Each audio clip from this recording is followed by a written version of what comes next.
Hello and good evening. My name is Christina Åbo. I'm a writer and I've decided to read for you my latest book, one chapter per video.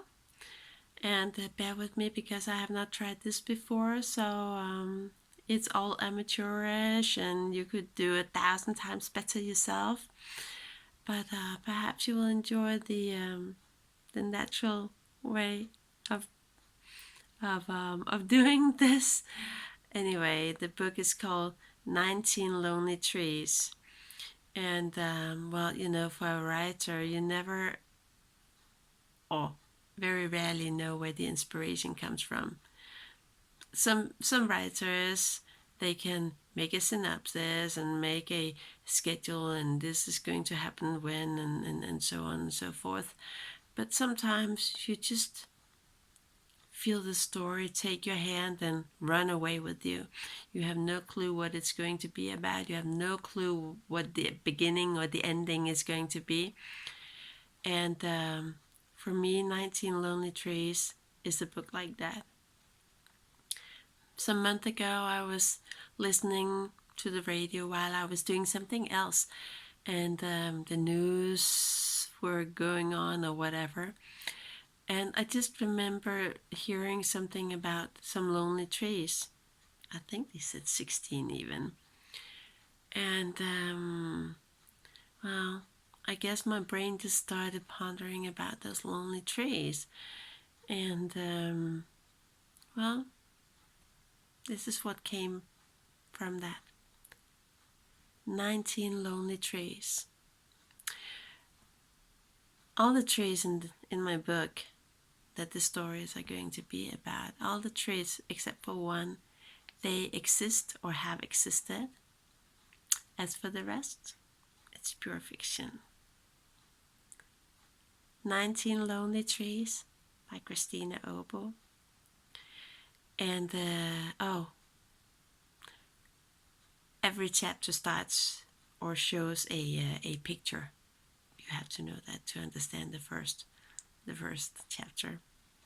Okay, here we go. If I'm not sneezing or a bug is going to fly in front of me, I'm sitting here in my living room late in the evening. So let's see what is going to happen. Chapter 1 is called The Picture. This here picture is the picture I fancy most to look at in the whole world. I had it with me for very many years, and I often took it to look at, so it had become rather torn and worn out as time had passed.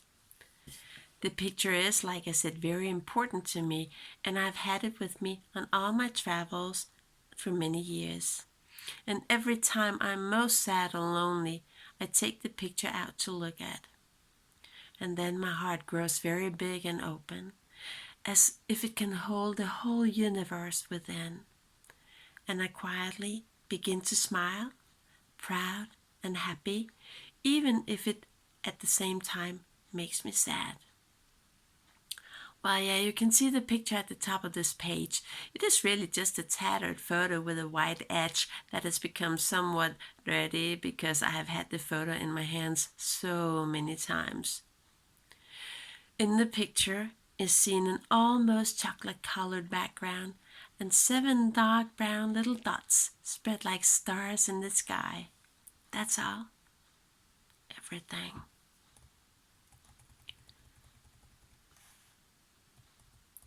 On this day, I sat on the yellow-red sand with my bottle of water in one hand and the picture in my other hand. I sat there thinking that I'd only known of 2 in the whole world who immediately understood the picture. One of the 2 is on the picture. And if the grown-up world has not already made your heart stiff and your thoughts drained of fantasy, then you will understand why I fancy the picture so much. But sadly, grown-ups are terribly busy putting everything into certain boxes, even children's fantasy, and it really is a shame. One must go to school and be able to give all the right answers so one can pass exams, so one can get an education and become whatever the grown-ups think one should become, so one can make a lot of money. But One forgets to be able to look at a picture and understand what it is one is looking at in the process.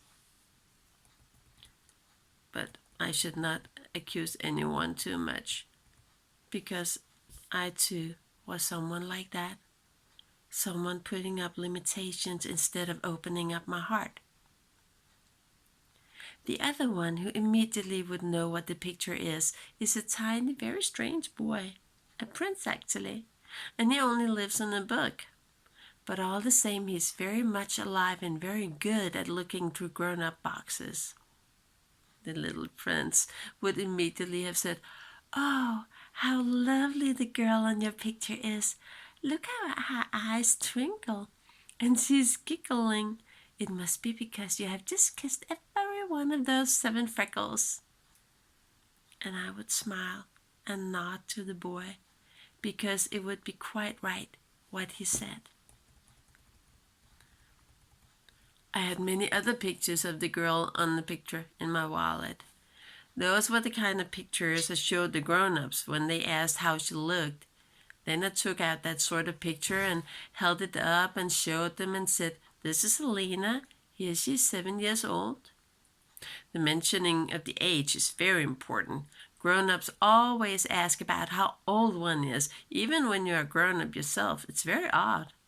They also ask if you do well in school and what you wish to be when you grow up, and that is very important. They might even ask if you eat your vegetables and your fruit. And if you say you do not like cucumbers, the grown-ups become all crumble in the faces and begin long, boring explanations as to how important it is to eat cucumbers. Even if you do eat lots of carrots, but just don't like cucumbers. It's not very often that they ask if you're happy or scared, if you're healthy or sick. They never asked Alina that, but perhaps it was because they knew Alina was often scared, and she was sick too.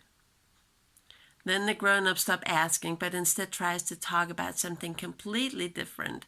And it really is very strange too, since what Alina would actually prefer to speak of was being scared and sick.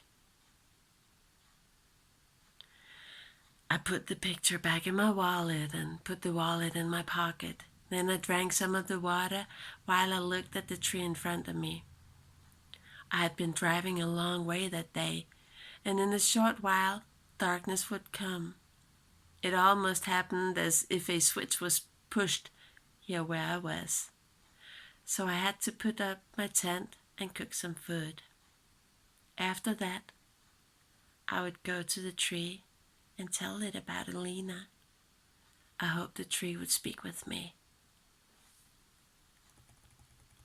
I hoped the spirit would come to it.